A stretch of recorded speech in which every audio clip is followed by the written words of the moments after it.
नमस्कार मित्रांनो, स्वागत करतो सर्वांचं आपल्या यूट्यूब चॅनलवर। महा टीईटीच्या पेपरसाठी फक्त 2 दिवस बाकी आहेत। 28 तारखेला पेपर आहे। ॲडमिट कार्ड आलेले आहे, डाउनलोड केले नसेल तर करून घ्यावे। मित्रांनो, आजचा हा व्हिडिओ खूप महत्त्वपूर्ण राहणार आहे।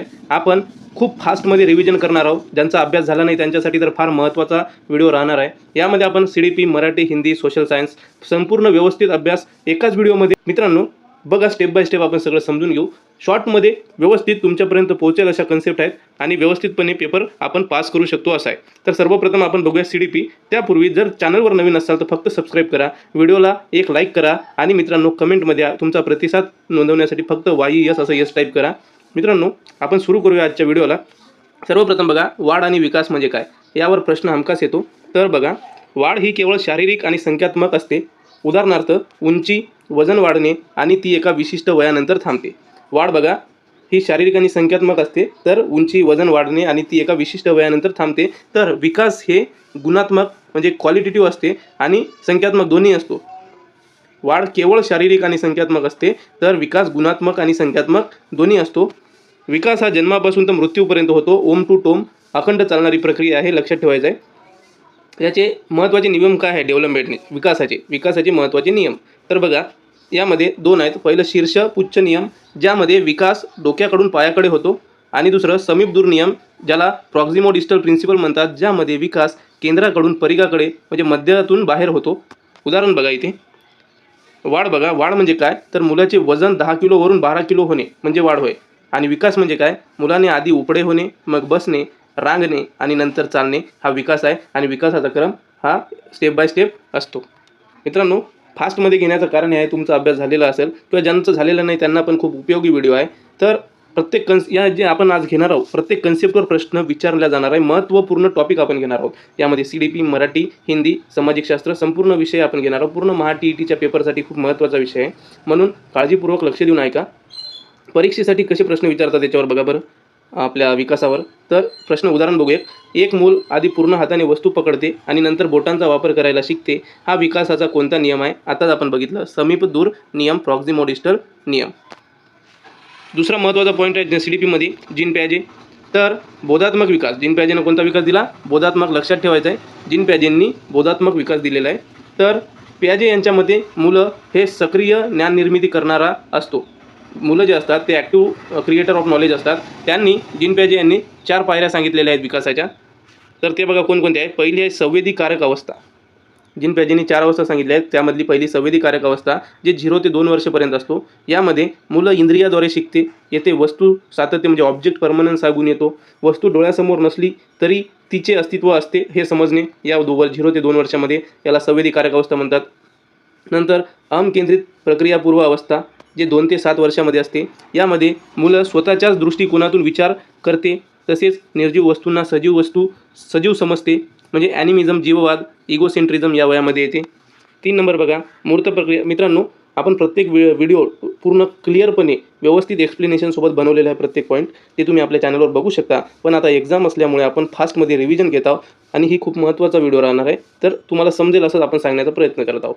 मूर्त प्रक्रिया अवस्था, तिसरी स्टेज, ज्याला कॉन्क्रीट ऑपरेशनल स्टेज म्हणतात। मुलं तार्किक विचार करू लागते, पण फक्त मूर्त म्हणजे दिसणाऱ्या गोष्टींबद्दल। यात वर्गीकरण आणि विकेंद्रीकरण क्षमता येते। ज्या वस्तू दिसतात त्याबद्दल मुलं तार्किक विचार करायला सुरू करते। वय वर्ष 7 ते 11 मध्ये याला मूर्त प्रक्रिया अवस्था म्हणतात। अमूर्त प्रक्रिया अवस्था म्हणजे काय? 11 वर्षाच्या पुढे। यामध्ये अमूर्त आणि काल्पनिक विचार करण्याची क्षमता वाढते मित्रांनो, म्हणजे हायपोथेटिको डिडक्टिव्ह रिझनिंग इथे वाढते विद्यार्थ्यांची, मुलांची। उदाहरण बघा, लहान मुलगी बाहुली खाली पडल्यावर तिला लागलं म्हणून रडते, हे प्री ऑपरेशनल जीववाद आहे। जीववाद म्हणजे पहिल्या कंडिशनचे उदाहरण आहे प्री ऑपरेशनलचे। त्यानंतर 2 सारख्या आकाराच्या ग्लासामधील पाणी एका लांब आणि अरुंद ग्लासात टाकले तर 7 वर्षापेक्षा लहान मुलांना वाटते की लांब ग्लासात जास्त पाणी आहे। यानंतर बघा, लेव वायगोस्की काय म्हणतात? तर लेव वायगोस्की यांनी सामाजिक सांस्कृतिक सिद्धांत दिलेला आहे। वायगोस्की यांच्या मते बालकाचा विकास त्याच्या समाज, संस्कृती आणि भाषा म्हणजे SCL, सोसायटी, कल्चर आणि लँग्वेज या कंप्रेसिबिलिटी घटकांमुळे होतो। त्यांनी 3 महत्त्वाच्या संकल्पना दिलेल्या आहेत। तर वायगोस्कीच्या 3 महत्त्वाच्या संकल्पना बघायचं काय? पहिली आहे ZPD, झोन ऑफ प्रॉक्झिमल डेव्हलपमेंट, समीपस्थ विकासाचे क्षेत्र। यामध्ये मुलं स्वतः काय करू शकते आणि इतरांच्या मदतीने काय करू शकते यामधील अंतर आपल्याला सांगितलेलं आहे। उदाहरण तुम्हाला सायकलचं दिलं होतं आपण, ते बघूया। स्कॅफोल्डिंग बघा, तात्पुरता आधार, शिकताना शिक्षकांनी किंवा मोठ्यांनी दिलेली तात्पुरती मदत. इथे येते सायकलचं उदाहरण आपलं. तिसरं MKO, मोर नॉलेजेबल अदर, ज्याला विद्यार्थ्यापेक्षा जास्त ज्ञान आहे उदाहरणार्थ शिक्षक, मित्र किंवा पाल्य. चौथं आहे प्रायव्हेट स्पीच, स्वगत आत्मसंवाद, मुलं स्वतःशीच मोठ्याने बोलते ज्यामुळे स्वतःच्या वर्तनाला दिशा येते. उदाहरण बघा, एक मुलगी सायकल चालवायला शिकत आहे. तिचे बाबा मागून सायकल पकडतात आणि ती बॅलेन्स करायला शिकल्यावर बाबा पकडा आरामाने सोडतात. बाबांनी दिलेली ही मदत म्हणजे स्कॅफोल्डिंग, म्हणजे तात्पुरता आधार होय. यानंतर बघा, तुम्हाला समजले असेल, ही PDF मी टेलिग्रामला देणार आहे तुम्हाला. तर PDF एवढं टाईप करा तुम्हाला ही PDF हवी असेल तर.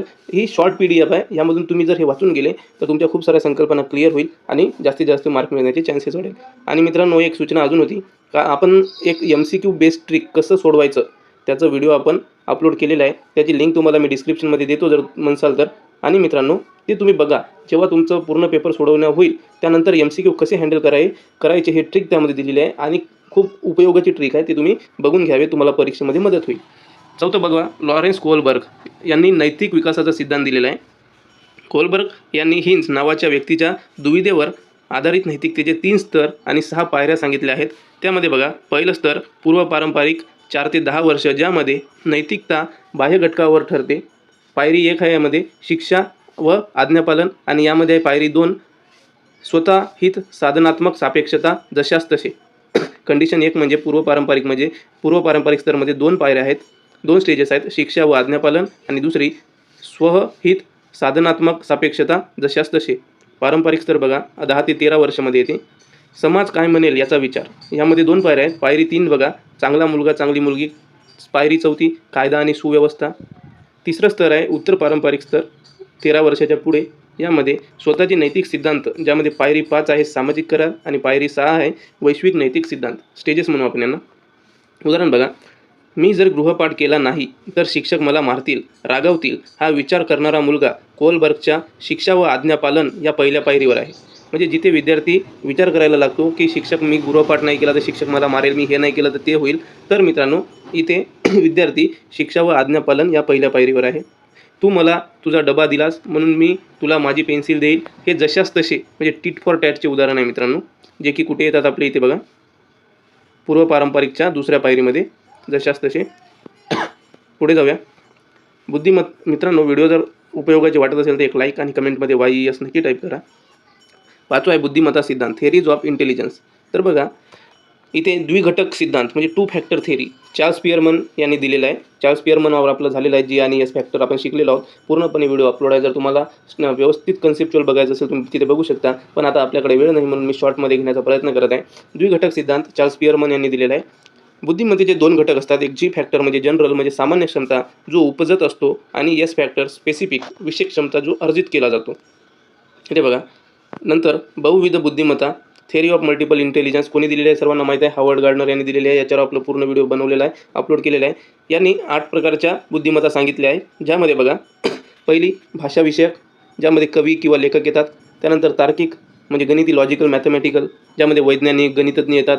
तिसरी अवकाशीय म्हणजे स्पॅशियल, मूर्तिकार, आर्किटेक्ट, चित्रकार असे येतात. आंतरवैयक्तिक म्हणजे इंटरपर्सनल, दुसऱ्यांच्या भावना समजून घेणे, उदाहरणार्थ समुपदेशक, नेते असे येतात. 5वं आत्मवैयक्तिक, ज्यामध्ये स्वतःला समजून घेणे, उदाहरणार्थ तत्त्वज्ञ, संत असे लोक इथे जातात. यामध्ये उदाहरण बघा, एक शिक्षक वर्गात मुलांच्या भावना आणि मूड अचूक ओळखतो आणि त्यानुसार शिकवतो. त्या शिक्षकाकडे आंतरवैयक्तिक बुद्धिमत्ता जास्त आहे. जर तो तुमच्या भावना समजत असेल, तुमचा मूड ओळखून तुम्हाला त्या प्रकारे शिक्षक शिकवत असेल, तर ते इंटरपर्सनल इंटेलिजन्समध्ये येते, आंतरवैयक्तिक बुद्धिमत्ता, जे की दुसऱ्यांच्या भावना समजून घेणे इथे येते. 6 नंबर बघा, सर्वसमावेशक शिक्षक. शॉर्टमध्ये घेत आहोत पण महत्त्वाचे पॉईंट घेत आहोत परीक्षेमध्ये येण्यासारखे. सर्वसमावेशक शिक्षण RTE 2009, इन्क्लुझिव्ह एज्युकेशन आणि RTE काय आहे बघा. सर्वसमावेशक शिक्षण जात, धर्म, लिंग किंवा कोणत्याही अपंगत्वाचा विचार न करता सर्व प्रकारच्या सामान्य आणि विशेष गरजा असणाऱ्या मुलांना एकाच छताखाली एकत्र शिकवणे म्हणजे सर्वसमावेशक शिक्षक आहे, म्हणजे इन्क्लुझिव्ह एज्युकेशन आहे. RTE 2009 काय म्हणते, शिक्षणाचा अधिकार आहे, राईट टू एज्युकेशन ॲक्ट 2009. 6 ते 14 वयोगटातील सर्व मुलांना मोफत आणि सक्तीचे शिक्षण. दिव्यांग मुलांसाठी हे वय 6 ते 18 वर्ष आहे आणि बाकी सर्वसाधारण विद्यार्थ्यांसाठी 6 ते 14. आता बघा लर्निंग डिसॅबिलिटीज काय, शिकण्यातील अक्षमता, याच्यावर प्रश्न येतो म्हणजे येतो. पहिला आहे डिस्लेक्सिया, वाचनात अडचण येणे. उदाहरणार्थ स्वला वाज वाचणे, डिस्लेक्सिया, स्वला वाचणे, बीला डी म्हणणे, या सगळ्या गोष्टी वाचनात येते, म्हणजे याला वाचन विकार म्हणतात, डिस्लेक्सिया. दुसरा आहे डिस्ग्राफिया, यामध्ये लिहिण्यात अडचण येते. तिसरा आहे डिस्कॅल्कुलिया, इथे गणिते सोडवण्यात अडचण येते. चौथा आहे, या पूर्ण आपण याच्यावर पण शिकण्यातील अक्षमतावर पूर्ण व्हिडिओ आपण अपलोड केलेला आहे, ते तुम्ही बघू शकता जर वेळ असेल तर. चौथा आहे ADHD, attention deficit hyper activity disorder, एका जागी लक्ष केंद्रित न करू शकणे व अति चंचल असणे, हे यामध्ये येते ADHD मध्ये. उदाहरण, वर्गातील एक मूल बी आणि डी अक्षरामध्ये गोंधळ करते किंवा 31ला 13 लिहितो, तर त्याला डिस्ग्राफिया किंवा डिस्लेक्सियाची समस्या असू शकते. सातवं, संप्रेषण आणि मूल्यमापन, इव्हॅल्युएशन अँड असेसमेंट. एक नंबर बघा, आकारिक मूल्यमापन. दोन आहेत, आकारिक आणि संकलित. तर आकारिक बघा, फॉर्मेटिव्ह असेसमेंट म्हणतात. हे शिक्षणादरम्यान म्हणजे ड्युरिंग द प्रोसेस सतत चालते. उद्देश यामध्ये काय आहे, शिकण्यात सुधारणा करणे. असेसमेंट फॉर लर्निंग, ज्यामध्ये चाचणी, तोंडी परीक्षा, गृहपाठ, ह्या सगळ्या गोष्टी येतात. आणि दुसरा आहे संकलित, समेटिव्ह असेसमेंट. हे सत्राच्या शेवटी, वर्षाच्या शेवटी होते, at the end of the term. उद्देश निकाल किंवा ग्रेड देणे. असेसमेंट ऑफ लर्निंग वार्षिक. समेटिव्ह या असेसमेंटवर बघा, उदाहरण, एक आचारी सूप बनवताना त्याची चव चाखतो, जेणेकरून त्यात मीठ कमी असेल तर टाकता येईल. हे झाले फॉर्मेटिव्ह असेसमेंट, शिकण्यासाठीचे मूल्यमापन आहे. परंतु ग्राहकासमोर सूप गेल्यावर ग्राहक जी प्रतिक्रिया देतो ते झाले समेटिव्ह असेसमेंट. तर मित्रांनो, पियाजे, वायगोस्की, कोलबर्ग, वाढ, विकास, बुद्धिमत्ता, अक्षमता आणि मूल्यमापन, ह्या सगळे गोष्टी महत्त्वाचे पॉईंट आहे. यावर आपण आजचा व्हिडिओ CDPचं मुख्य पॉईंट घेतलेलं आहे, ज्यामधून तुम्हाला हमखास भरपूर सारे मार्क मिळेल. तर मित्रांनो, हे तुम्ही व्यवस्थितपणे बघा, प्रॅक्टिस करा. आणि वेळ कमी आहे, आता आपण जाऊया मराठीकडे. मित्रांनो, त्यापूर्वी CDPचा हा लेक्चर तुम्हाला कसं वाटलं, जर तुम्हाला चांगलं वाटत असेल तर एक CDP म्हणून टाईप करून द्या, जेणेकरून मला वाटेल की तुमच्यापर्यंत मला जे पोहोचवायचं आहे ते पोहोचलं म्हणून. पुढे जाऊया मराठीकडे. तर TETसाठी मराठी व्याकरण आणि अध्यापनशास्त्र रॅपिड रिव्हिजन आपण करून घेऊ. सगळे व्हिडिओ आपण अपलोड केलेले आहेत तसे, पण फास्टमध्ये एक रिव्हिजन तुमच्यापर्यंत. आता तुमच्याकडे वेळ नाही, फास्टमध्ये काहीतरी लवकरात लवकर आपले यामधून, या व्हिडिओमधून 5-7 बी मार्क आपल्याला जर वाढत असेल तर आपल्यासाठी खूप महत्त्वाचा व्हिडिओ राहील असं मला वाटते. पहिलं आहे वर्ण, विचार आणि ध्वनी मराठी विषयांमध्ये. तर बघा, माहिती बघा, मराठी भाषेत सध्या एकूण 52 वर्ण आहेत, सर्वांना माहीत आहे. नवीन नियमानुसार अ आणि अ या इंग्रजी स्वरांचा समावेश केल्यामुळे वर्णाचे 3 मुख्य प्रकार पडतात. स्वर 14, स्वरादी 2 आणि व्यंजने 36. तर स्वर बघा, उच्चार करताना जिभेचा मुखातील कोणत्याही भागाशी स्पर्श होत नाही. ऱ्हस्व, दीर्घ, संयुक्त आणि इंग्रजी स्वर, याला स्वर म्हणतात. स्वरादी आणि आहा, अनुस्वार आणि विसर्ग. व्यंजने, ज्यांचा उच्चार स्वराच्या मदतीशिवाय पूर्ण होत नाही त्यांना परवर्ण असेही म्हणतात. उदाहरणार्थ संयुक्त स्वर ए, ऐ, ओ हे 4 संयुक्त स्वर आहेत. उदाहरणार्थ अ प्लस ई जर केलं तर ए होते. परीक्षेसाठी प्रश्न कसा येऊ शकतो, मराठीत एकूण किती स्वरादी आहेत, तर 2, आणि आहा. व्यंजन प्रकार, हलंत क ते हलंत म पर्यंतच्या 25 वर्णांना स्पर्श व्यंजने म्हणतात. य, र, ल, व हे अर्धस्वर आहेत. श, श, स हे उष्मे आहेत आणि ळ हा स्वतंत्र वर्ण आहे. एवढं लक्षात ठेवा मित्रांनो, व्यंजनाचे प्रकार कसे आहेत ते. आता बघा, नाम आणि नामाचे प्रकार. प्रत्यक्षात असलेल्या किंवा काल्पनिक वस्तूंच्या, व्यक्तीच्या किंवा गुणांच्या नावाला नाम म्हणतात. नामाचे मुख्य 3 प्रकार पडतात. यावर प्रश्न विचारला जाऊ शकतो, म्हणून काळजीपूर्वक ऐका. 3 प्रकार कोणते, सामान्य नाम, विशेष नाम आणि भाववाचक नाम. सामान्य नाम काय म्हणतो, एकाच जातीच्या सर्व वस्तूंना समान दिले जाणारे नाव, हे अनेकवचनी होऊ शकते. विशेष नाम, एका विशिष्ट व्यक्तीचा, प्राण्यांचा किंवा वस्तूचा बोध होतो, हे नेहमी एकवचनी असते. भाववाचक नाम, ज्या नामामुळे वस्तू किंवा व्यक्तीमधील गुण, भाव किंवा अवस्था समजते, यांना डोळ्यांनी पाहता येत नाही, फक्त अनुभवता येते, त्यांना भाववाचक नाम म्हणतात. उदाहरण बघायचं सामान्य नाममध्ये, नदी येईल, पर्वत येईल, मुलगा, हुशार. पण विशेष नाममध्ये नदी कोणती तर गंगा नदी, पर्वत कोणते तर हिमालय, मुलगा कोणतं राहुल, शहर कोणते तर पुणे. म्हणजे पर्टिक्युलर विशेष माहिती देतो तो नाम. भाववाचकमध्ये सौंदर्य, प्रामाणिकपणा, चपळाई, ह्या सगळ्या गोष्टी येतात. बालपण, ह्या सगळ्या भाववाचकमध्ये येतात. यांना य, त्व, पण, पणा, ई, की, गिरी, ता, वा हे प्रत्यय लागतात. उदाहरणार्थ सुंदर, अधिकता, सुंदरता, हे झालं भाववाचक. शहान प्लस पणा, शहानपणा. 3 नंबर बघा, विभक्ती आणि कारकार्थ मराठी व्याकरणामध्ये. नामांचा किंवा सर्वनामांचा क्रियापदाशी येणारा संबंध ज्या विकारांनी दाखवला जातो त्यांना विभक्ती म्हणतात. विभक्ती एकूण 8 आहेत. परीक्षेसाठी त्यांचे प्रत्यय आणि कारकार्थ सर्वात महत्त्वाचे आहेत. तर बघा, प्रथमामध्ये प्रत्यय नाही, कारकार्थ कर्ता असतो.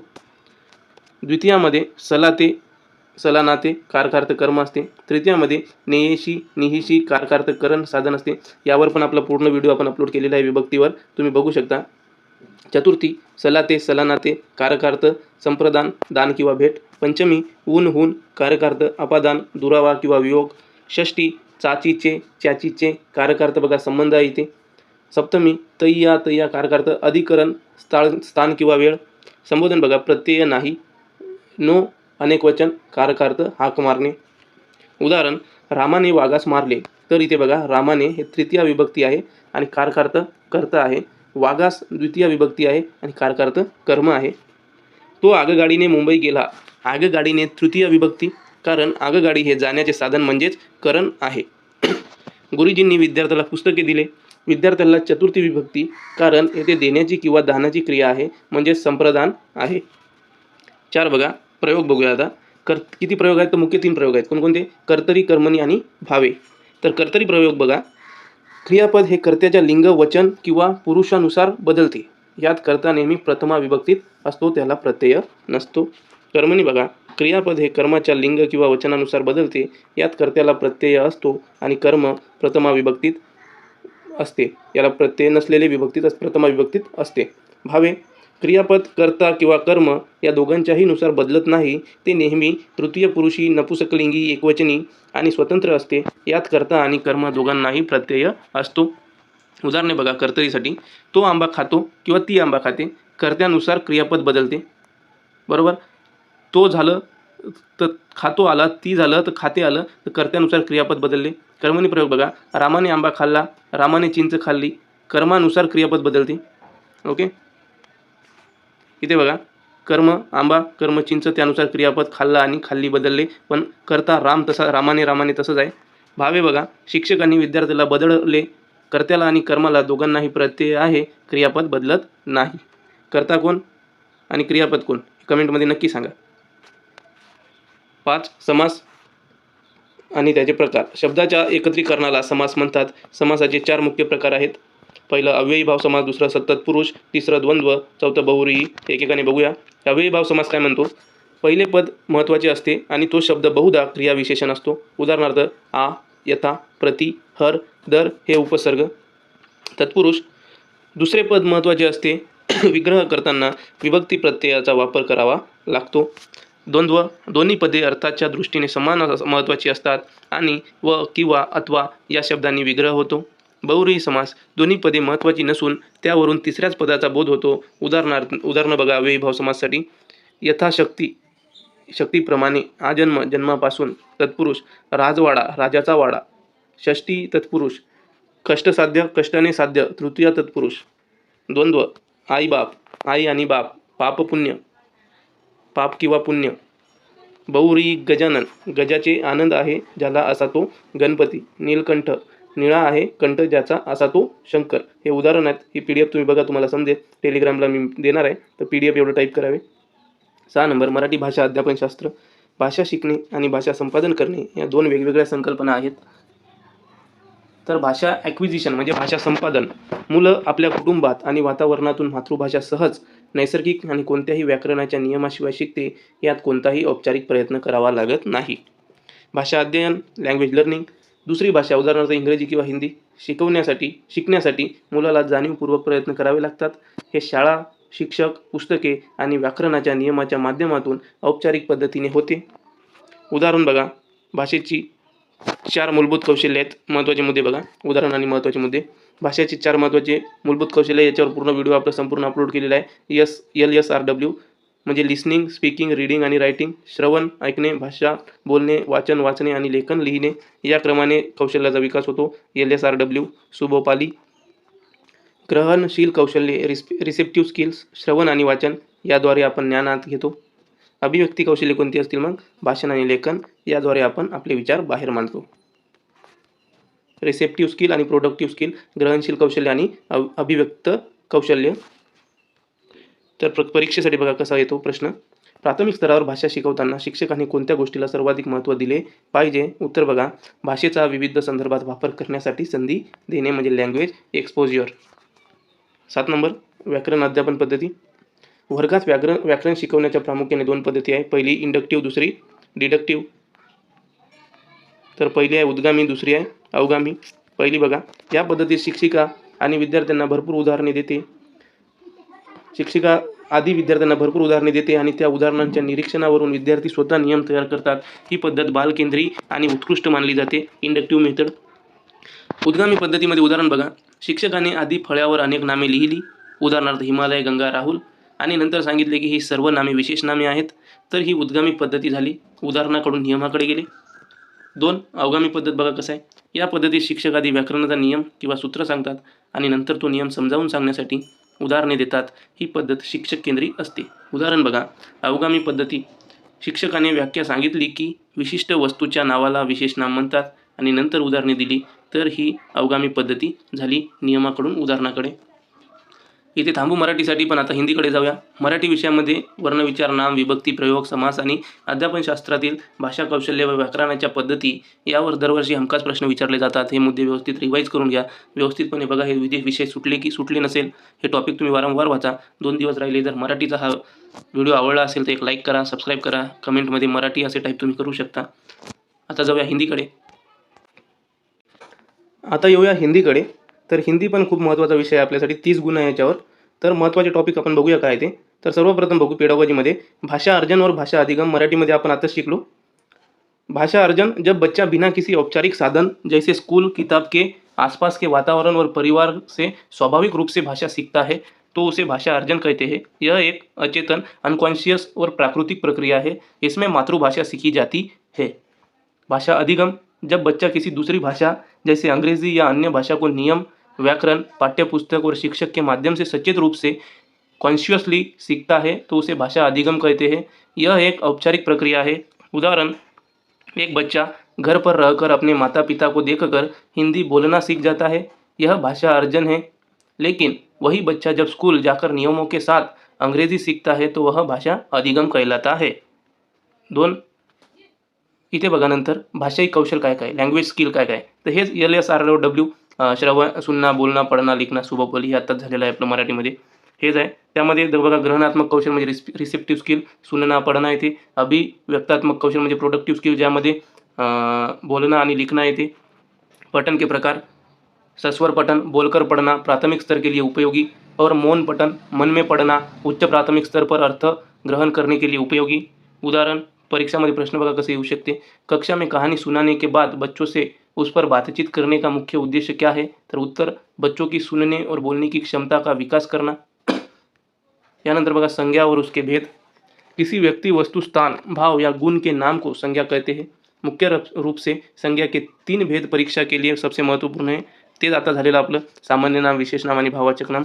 इथे व्यक्तिवाचक संज्ञा, जिसमें किसी विशेष व्यक्ति, वस्तु या स्थान का बोध हो. जातिवाचक, जिससे पूरी जाति या वर्ग का बोध हो. सामान्य नाम म्हणू आपण याला, व्यक्तिवाचकला विशेष नाम म्हणू. आणि भाववाचक नाम तुम्हाला माहित आहे, जिससे किसी भाव, दशा, गुण या अवस्था का बोध हो.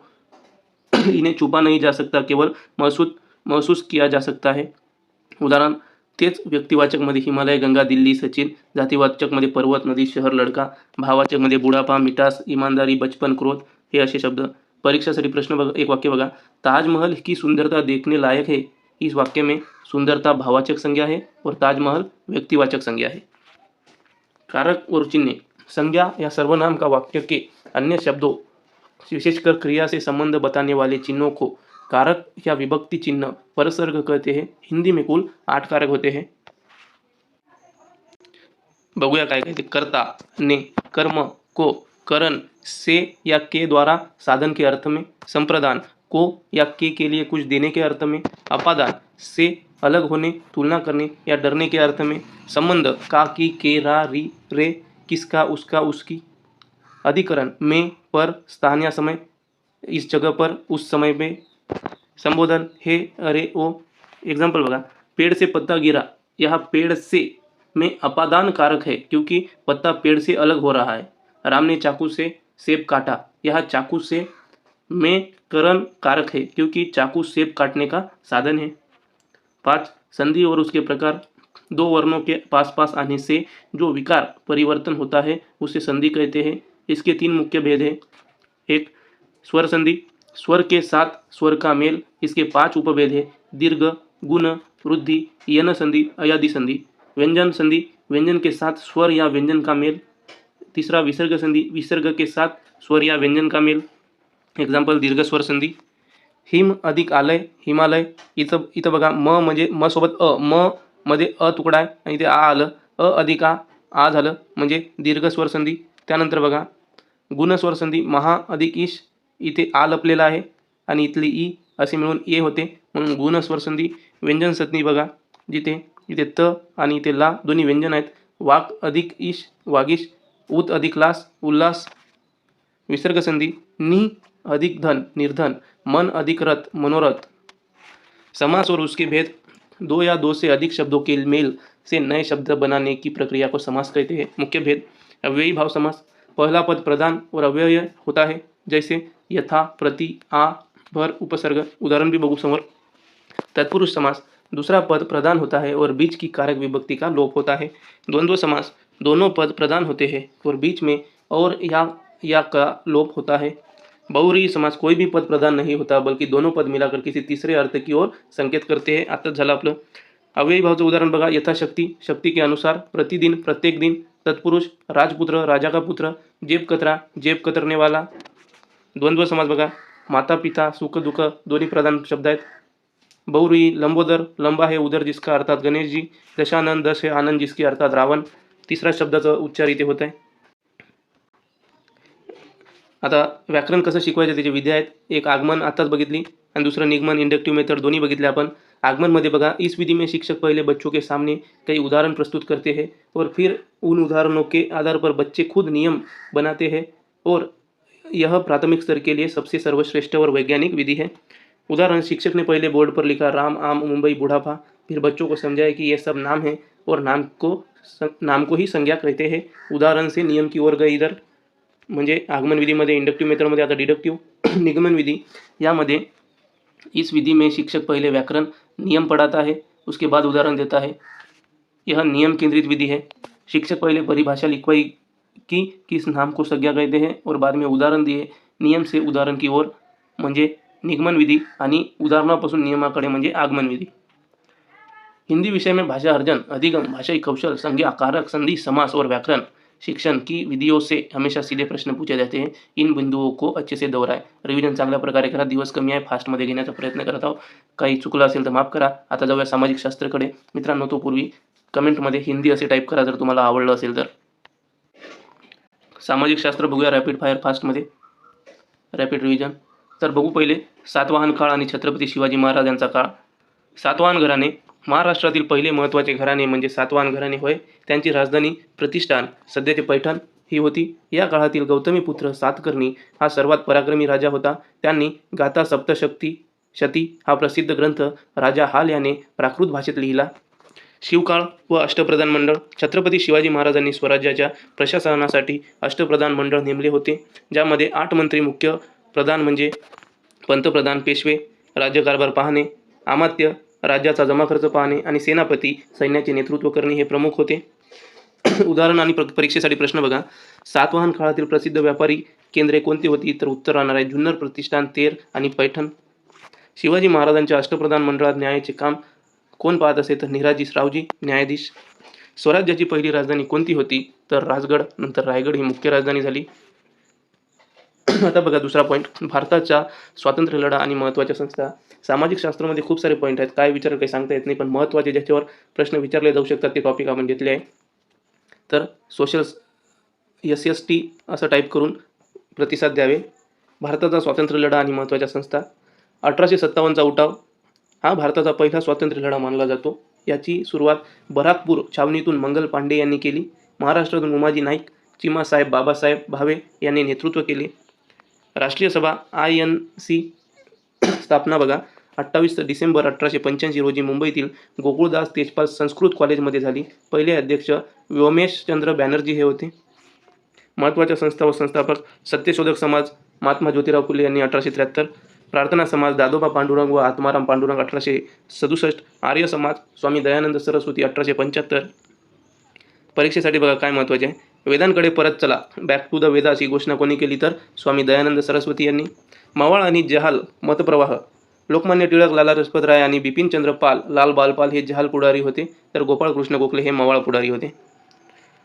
भारताचे संविधान आणि मूलभूत हक्क नागरिकशास्त्रामध्ये विचारू शकतात. संविधान निर्मिती, भारताचे संविधान 26 नोव्हेंबर 1949 रोजी स्वीकृत करण्यात आले आणि 26 जानेवारी 1950 पासून त्यांची अंमलबजावणी सुरू झाली. डॉक्टर बाबासाहेब आंबेडकर हे मसुदा समितीचे अध्यक्ष होते. मूलभूत हक्क, संविधानाच्या भाग 3 मध्ये कलम 12 ते 35 दरम्यान 6 मूलभूत हक्क दिले आहेत. उदाहरणार्थ समानतेचा हक्क, स्वातंत्र्याचा हक्क, शोषणाविरुद्धचा हक्क, धार्मिक स्वातंत्र्याचा हक्क, सांस्कृतिक व शैक्षणिक हक्क आणि घटनात्मक उपाययोजनांचा हक्क. परीक्षेसाठी बघा महत्त्वाचं, संविधानाचा आत्मा कोणत्या कलमाला म्हटले जातात तर 32. घटनात्मक उपाययोजनाचा हक्क, डॉक्टर बाबासाहेब आंबेडकरांच्या मते संपत्तीचा अधिकार हा मूलभूत हक्क नसून तो केवळ एक कानूनी कायदेशीर अधिकार कलम 300 बनवला आहे. संसद आणि राज्यव्यवस्था नागरिकशास्त्र, भारतीय संसद ही राष्ट्रपती, लोकसभा, कनिष्ठ सभागृह आणि राज्यसभा, वरिष्ठ सभागृह यांनी मिळून बनत असते. लोकसभा, एकूण सदस्य संख्या जास्तीत जास्त 552 असू शकते. सदस्यांचा कार्यकाळ 5 वर्षाचा असतो. निवडणूक लढवण्यासाठी किमान वय 25 वर्षे असावे लागते. राज्यसभा, एकूण सदस्य 250 असतात. हे कायमस्वरूपी सभागृह असून ते कधीही विसर्जित होत नाही. दर 2 वर्षांनी एकास 3 सदस्य निवृत्त होतात. सदस्यांचा कार्यकाळ 6 वर्षे असतो आणि किमान वय 30 वर्षे असावे लागते. परीक्षेसाठी राज्यसभेचे पदसिद्ध अध्यक्ष कोण असतात तर उपराष्ट्रपती. महाराष्ट्रातून लोकसभेवर 48 सदस्य आणि राज्यसभेवर 19 सदस्य निवडले जातात. एकूण सदस्य खासदार महाराष्ट्रातून 67 जातात. पृथ्वीची रचना आणि रेखावृत्ते, अक्षावृत्ते भूगोलमध्ये येऊया. पृथ्वीचे अंतरंग, पृथ्वीचे प्रामुख्याने 3 थर पडतात: भूकवच, प्रावरण आणि गाभा. भूकवचला सियाल आणि सीमा, प्रावरण मॅन्टल आणि गाभाला कोर, निपे आणि फेरस.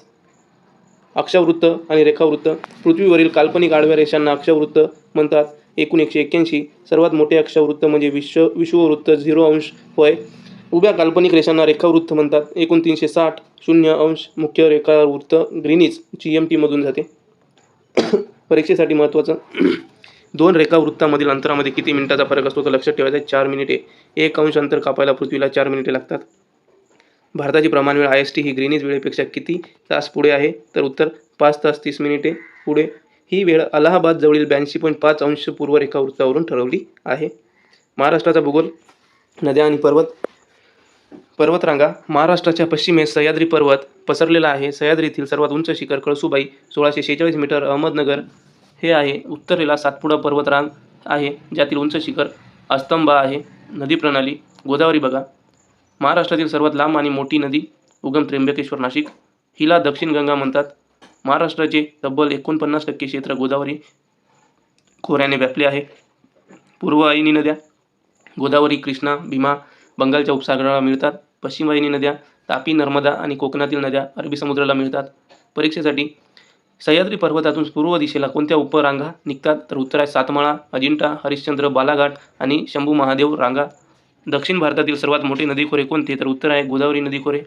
आता बघा सामाजिक शास्त्र, अध्यापनशास्त्र. तर सामाजिक शास्त्र शिकवताना केवळ घोकंपट्टी न घेता विद्यार्थ्यांमध्ये समीक्षक विचार, क्रिटिकल थिंकिंग आणि सामाजिक जाणीव विकसित करणे हा मुख्य उद्देश असतो. यासाठी खालील पद्धती महत्त्वाच्या असतात. पहिली, क्षेत्रभेट पद्धती. फील्ड ट्रिप, भूगोलाचा अभ्यास करण्यासाठी ही सर्वात उत्तम पद्धती आहे. यात विद्यार्थी प्रत्यक्ष जागेला भेट देऊन माहिती गोळा करतात. प्राथमिक साधन आहे. नंतर प्रकल्प पद्धती, प्रोजेक्ट मेथड, जॉन डुई यांच्या विचारांवर आधारित. यात विद्यार्थी प्रत्यक्ष कृती करून शिकतात. तिसरा, ऐतिहासिक साधने. इतिहास शिकवताना भौतिक किल्ले, नाणी, लिखित ग्रंथ, बखरी आणि मौखिक पोवाडे, ओव्या या साधनांचा वापर करून शिकवणे अधिक प्रभावी ठरते. परीक्षेसाठी, मुलांना नदीच्या कार्याचा अभ्यास करावायचा आहे तर शिक्षकाने कोणत्या पद्धतीचा वापर करावा तर सरळ उत्तर आहे क्षेत्रभेट पद्धती, जवळच्या नदीला, पात्राला भेट देणे. तर मित्रांनो, सामाजिक शास्त्रामध्ये इतिहास, काळातील महत्त्वाच्या घटना, संविधानातील कलम व हक्क, पृथ्वीची रचना आणि महाराष्ट्रातील नद्या व शिखरे यावर सर्वाधिक भर द्या. हे पॉईंट्स ऐनवेळी परीक्षेला खूप मदत करतील. मला वाटलं होतं आपल्याला वेळ लागेल पण आपलं खूप कमी वेळेमध्येच झालं. तर मित्रांनो, जर तुम्हाला हे फक्त महत्त्वाचे पॉईंट आपण घेतलेले आहेत तर जर तुम्हाला हे व्यवस्थित वाटलं असेल, आवडलं असेल तर लाईक, सबस्क्राईब आणि कमेंटमध्ये तुमचा प्रतिसाद नक्की नोंदवा.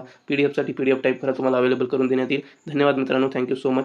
पेपर चांगला सोडवा. All the best.